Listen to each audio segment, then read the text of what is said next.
नमस्कार दोस्तों। आज हम बात करने वाले हैं राजस्थान सब इंस्पेक्टर यानी एसआई की भर्ती के लिए आपको कौन कौन सी बुक्स पढ़नी चाहिए। दोस्तों, ये जो बुक लिस्ट है, आप चाहे हिस्ट्री की हो गई, पॉलिटी की हो गई, ज्योग्राफी की हो गई, इस पे तो हम बात करेंगे ही। लेकिन ये बात शुरू करने से पहले मैं आपको एक जो महत्वपूर्ण बात है आपकी तैयारी से रिलेटेड वो बताना चाहता हूँ कि चाहे आप मेरे द्वारा बताई गई किताबें वो पढ़िए या फिर आप खुद जो है वो सिलेक्ट करके कुछ बुक्स पढ़िए, या फिर आप किसी अन्य टीचर्स के द्वारा बताई गई बुक्स हो, चाहे वो हिस्ट्री की हो, चाहे वो पॉलिटी की हो, चाहे वो ज्योग्राफी की हो, वो पढ़े। लेकिन आप एक काम करिए कि किसी एक सोर्स को यानी स्टडी मटेरियल के किसी एक सोर्स को सेलेक्ट कर लीजिए। या तो आप अपने खुद के स्वयं विवेक से डिसाइड कर लीजिए कि भाई मुझे हिस्ट्री के लिए कौन सी पढ़नी है, ठीक है ना, या पॉलिटी के लिए कौन सी पढ़नी है, ज्योग्राफी के लिए कौन सी पढ़नी है, या फिर आप मेरे द्वारा बताई गई बुक्स है वो पढ़ लीजिए, या फिर किसी अन्य टीचर के द्वारा बताई गई वो बुक्स है वो पढ़ लीजिए। ये मैं इसलिए कह रहा हूँ क्योंकि आपको सबको मालूम है कि इतना जो टफ कंपटीशन एग्जाम है उसमें सबसे इम्पोर्टेंट ये नहीं है कि आप एक सब्जेक्ट की यानी हिस्ट्री की जो बुक्स है ना वो आप कितनी पढ़ रहे हो। महत्वपूर्ण ये है कि आपने हिस्ट्री की जो एक बुक है उसको कितनी बार पढ़ा है, ना कि ये है कि भाई मैंने हिस्ट्री की 10 बुक पढ़ ली। ये महत्वपूर्ण नहीं है। महत्वपूर्ण ये है कि हिस्ट्री की एक बुक सेलेक्ट कीजिए, उस एक बुक को जो है वो आप बार बार पढ़िए। तो अब हम बात शुरू करते हैं कि एसआई की जो भर्ती है उसके लिए आपको कौन कौन सी बुक्स पढ़नी चाहिए। इसमें मैं पहले जीएस की जो आपके हिस्ट्री की, पॉलिटी की, वो बुक्स बता देता हूँ और मैंने केवल एक ही सोर्स को सिलेक्ट किया है ताकि आपको भटकाम नहीं हो कि भाई अलग अलग, और वो आपके लिए मोर देन सफिशिएंट है, मतलब आपके लिए पर्याप्त है। तो शुरू करते हैं उसको। देखो, हिस्ट्री के लिए मैंने आपके लिए दृष्टि की जो क्विक बुक आती है, एक दृष्टि की क्विक बुक, प्राचीन भारत उसके अंदर आ जाएगा आपका, प्राचीन भारत जो है वो उसके अंदर आ जाएगा, मध्यकालीन भारत भी उसके अंदर आ जाएगा आपके, और आधुनिक भारत भी आपके उसके अंदर आ जाएगा। और आपकी एसआई की भर्ती के लिए ये बुक बिल्कुल पूरी तरीके से पर्याप्त है। देखो दोस्तों, एसआई की जो भर्ती का जो सिलेबस है ना वो आरएस प्री का जो सिलेबस है ना सेम टू सेम वैसा ही है। लेकिन जब आप क्वेश्चंस का जो लेवल देखोगे ना तो क्वेश्चंस जो है ना, क्वेश्चंस आरएस लेवल के उसमें नहीं पूछे जा रहे। सिलेबस तो आरपीसी ने वो सेम रख दिया है, लेकिन जो क्वेश्चंस है ना वो आरएस लेवल के नहीं पूछे जा रहे। इसलिए आपके लिए दृष्टि की जो क्विक बुक है हिस्ट्री की वो बिल्कुल सफिशिएंट है। इसी प्रकार से जो पॉलिटी की भी दृष्टि की क्विक बुक आती है हिंदी के अंदर, अभी मैं वो उनकी फोटो बता दूंगा तो आप वो ले लेना। दृष्टि की क्विक बुक आती है। तो हिस्ट्री, पॉलिटी, ज्योग्राफी, इन चारों सब्जेक्ट्स के लिए आप क्या कीजिए कि दृष्टि की क्विक बुक ले लीजिए। इकोनॉमिक्स के लिए भी, ज्योग्राफी के लिए भी, और हिस्ट्री के लिए और पॉलिटी के लिए, ठीक है ना। क्योंकि ये एक बुक पढ़िए और इनको बार बार पढ़िए।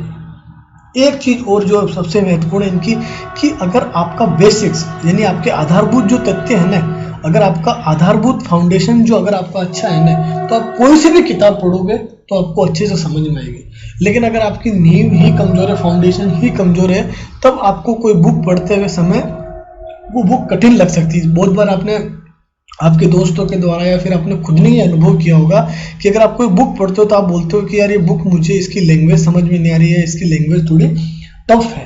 हो सकता है लैंग्वेज टफ है, लेकिन उसका एक कारण ये भी है कि अगर आपके बेसिक्स क्लियर नहीं है ना तो बुक आपको थोड़ी जो है वो हार्ड लग सकती है, ठीक है ना। अब बात करते हैं साइंस के लिए। देखो, अब आप पूछोगे कि सर साइंस में भी दृष्टि की कोई बुक आती है, आपको क्यों नहीं बताया। देखो, साइंस में दृष्टि की दो कोई बुक आती है। एक आती है जनरल साइंस की, एक तो आती है जो वो जनरल साइंस की है, जनरल साइंस में की भी है, और एक है विज्ञान एवं प्रौद्योगिकी ने टेक्नोलॉजी की। लेकिन अब आपके साइंस के लिए आपको उन दोनों बुकों को, इतनी बड़ी दोनों बुकों को पढ़ने की आवश्यकता है नहीं। आप क्या कीजिए कि जनरल साइंस के लिए जो है वो 9th क्लास की प्लस 10th क्लास की जो है वो एनसीईआरटी पढ़ लीजिए। सबसे इम्पोर्टेंट है 9th और 10th क्लास की एनसीईआरटी आप पढ़ लीजिए। और आप क्या कीजिए, जो टेक्नोलॉजी के पोर्शन है ना आपके, रक्षा प्रौद्योगिकी, सूचना संचार प्रौद्योगिकी, इनके क्वेश्चंस आप देखोगे ना तो इनके जो क्वेश्चंस है ना साइंस में वो करंट से जुड़ के आते हैं। किससे जुड़ के आते हैं? करंट से जुड़ के आते हैं। तो आपको क्या है कि इनका जो पुराना जो है ना वो ट्रेडिशनल वो पोर्शन इतना, अगर आपको थोड़ा बहुत समझ में आता है, अगर आपने डिफेंस टेक्नोलॉजी, आपने कंप्यूटर और ये थोड़ा बहुत पढ़ रखा है, तो आप करंट पढ़ के काम चला सकते हो उन 4-5 क्वेश्चंस के लिए। इसलिए वो पूरी प्रौद्योगिकी की बुक पढ़ने की आपको बिल्कुल भी आवश्यकता नहीं है। इसलिए साइंस में 9th और 10th क्लास की एनसीईआरटी पढ़ लीजिए, और करंट जो है ना साइंस की वो अच्छे से पढ़िए कि डीआरडीओ कौन से मिसाइल लॉन्च कर रहा है, अभी कौन सा जो है वो इसरो का मिशन है, ये कंप्यूटर के ऊपर जो नए अपडेशन आते हैं वो सब आप अच्छी तरीके से पढ़िए। अब बात करते हैं आपके रीजनिंग और मैथ्स की। आपको मालूम है आपके मैथ्स के भी 4-5 टॉपिक है और रीजनिंग के भी टॉपिक है। मैथ्स में जैसे प्रतिशत हो गया, अनुपात, समानुपात, ऐसे कुछ टॉपिक हैं जो आपके इंपॉर्टेंट है। तो वो आप किसी भी बुक से, चाहे वो RS अग्रवाल हो या फिर रामनिवास माथुरिया हो, इन दोनों में से किसी भी बुक के लिए मैं आपसे पढ़ सकते हो। रीजनिंग में भी अब मैं आपको कहूँगा कि रामनिवास माथुरिया आप पढ़ लीजिए, उससे आपके रीजनिंग के जो है वो अच्छे से टॉपिक क्लियर हो जाएंगे, ठीक है ना।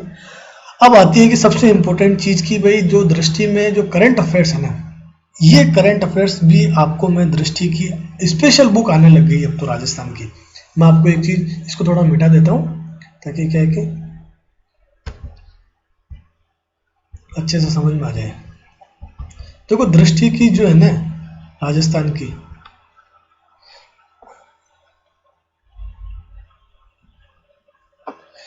हाँ राजस्थान की जो ये करंट अफेयर्स है ना दृष्टि की, ये राजस्थान की स्पेशल आने लग गई है। इससे पहले क्या होता था कि दृष्टि की जो करंट अफेयर्स आती थी ना, वो IAS के एग्जाम्स को लेके, UPSC को लेके, और मतलब ज़्यादातर उसमें फोकस होता था उसका।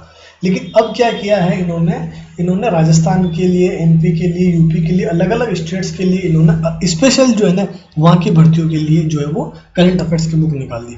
तो आप ये बुक पढ़िए, इसमें आपको सब, चाहे वो पॉलिटिक्स से रिलेटेड करंट हो, वो चाहे वो हिस्ट्री, वो साइंस से रिलेटेड हो, चाहे वो इन्वायरमेंट से रिलेटेड हो, चाहे वो इकोनॉमिक्स से रिलेटेड हो, यानी कि इन्वायरमेंट हो गया, इकोनॉमिक्स हो गया और पॉलिटी हो गया, तो इन सब से रिलेटेड जो भी करंट अफेयर्स है ना, इसको बहुत अच्छे से इन्होंने जो है वो अपनी मैगजीन के अंदर कवर कर रहे हैं। तो मैं कहूँगा कि किसी को भी मत पढ़िए, किसी एक मैगजीन उठाइए और उसको पढ़ने लग जाइए। अब बात आती है राजस्थान की कि भाई राजस्थान के लिए जो है हमें क्या पढ़ना चाहिए। देखो इसमें राजस्थान की हिस्ट्री भी है, आर्ट एंड कल्चर भी है, राजस्थान की ज्योग्राफी भी, राजस्थान की ये जो पॉलिटी भी है, राजस्थान के इकोनॉमिक्स के भी कुछ टॉपिक है। तो सबसे बेस्ट आपके लिए लक्ष्य राजस्थान हो जाएगी। इस एक बुक को पढ़िए, बिल्कुल भी आप कंफ्यूजन मत होइए कि ये पढ़ लेता हूँ, वो पढ़ लेता हूँ, राजमनोरमा पढ़ लेता हूँ, ये पढ़ लेता हूँ। एग्जाम की जो रिक्वायरमेंट है ना उसके हिसाब से ये जो मैंने बुक लिस्ट बताई है ना आपको, आप चाहो तो इसका जो है वो स्टार्टिंग में जब मैंने ये पेज करा था तो आप इस पूरी का जो है एक स्नैपशॉट रख के लिख लो, या फिर इसको पोज करके ये चीज़ें जो है वो लिख लो ताकि आप अच्छे से इस चीज़ को कवर कर सको, ठीक है ना। ये जो बुक है ये देखिए, ये दृष्टि की जो है वो, ये हिस्ट्री की है, ये दृष्टि की, और ये पॉलिटी की है, ये भूगोल की है, ये करंट अफेयर्स की राजस्थान स्पेशल, ठीक है ना, और ये इकोनॉमिक्स की है। ये बुक है दृष्टि की बुक, तो आप इनको लाके जो है वो अच्छे से पढ़ सकते हो। इसलिए दोस्तों अब ये राजस्थान सब इंस्पेक्टर की जो बुक लिस्ट है ये मैंने आपको बता दी है। अब इसमें इम्पोर्टेंट ये है कि आप जो भी ये दृष्टि की जो मैंने ये बुक बताई है ना, इनको आपने सेलेक्ट कर लीजिए अगर आपको ये सही लगता है तो, और फिर इनको आप पढ़िए। क्योंकि एक आपने बुक सेलेक्ट कर ली, उसके बाद में केवल आप इसको अभी जितना भी टाइम मिलता है आपको 10-10 बार, 12 बार, जितनी बार आप पढ़ सकते हो उतनी बार एक एक सब्जेक्ट्स की बुक्स को आप जो है वो पढ़िए। धन्यवाद दोस्तों। अगर आपको वीडियो कैसा लगा हो तो कमेंट बॉक्स में लिखिए अगर अच्छा लगा, और इसके अलावा अगर और कोई भी अगर आपको प्रॉब्लम हो भर्ती से रिलेटेड इसमें कि भाई कोई कन्फ्यूजन हो, तो आप वो भी जो है वो कमेंट बॉक्स में लिख के पूछ सकते हो। धन्यवाद दोस्तों।